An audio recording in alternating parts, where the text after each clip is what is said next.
and they focused on companies that posted strong corporate earnings.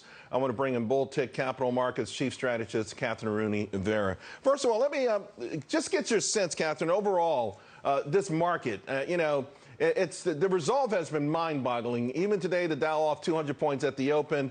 We saw buyers materialize almost instantly.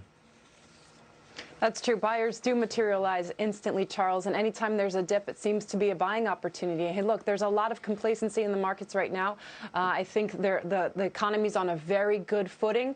I don't discount political risk. I've told you and your audience this before, Charles. I think a put option is a great option right now for March expiry, for November expiry. In the event that we get a Bernie Sanders nominee, I think the market would really take a turn for the worse. Now, here's my theory on that, though. And I think yesterday was a perfect example.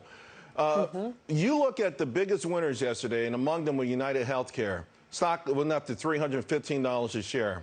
When Elizabeth Warren was surging, United Healthcare stock was shellacked. It went down to $215. In fact, when she had her biggest poll numbers in the summer or late October, that's when the stock was hammered. So it seems to me if the market's bidding up United Healthcare on a Bernie Sanders win, either they don't think he's going to be the nominee or they think Trump will crush him.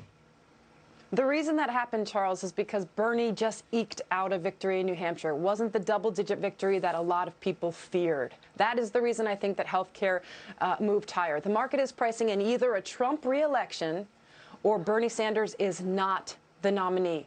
If you get one of those two events that actually occur, Trump is not reelected and Sanders is the nominee, healthcare will fall. Let me ask you about today's session specifically, because while the coronavirus gets a lot of the oxygen, they make the headlines, as I look through today's winners, it seems to be all about fundamentals, because you look at the best performers. Real estate is being led by Iron Mountain. Iron Mountain crushed it on the earnings. Utilities, Duke Energy had an amazing earnings report. Materials, Lynn blew them away. They saw growth in every single geographic region. So while there might be some knee-jerk moves to safety, if you will, the fundamentals still matter, don't they? Absolutely they do. I mean, consumer confidence is not at, highs it's not seen since decades for no reason, right? So you have consumer confidence very high, small business confidence very high.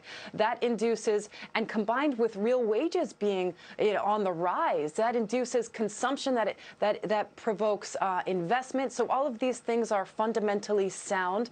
The economy and the markets like a country that's moving in the direction of less government, not more, less regulation, not more. And I think if we continue in that trend, markets will continue to move higher. I wish we had more time for you to talk, because as you were speaking, the market was going up even more. Kathryn, we always appreciate your wisdom. Thanks.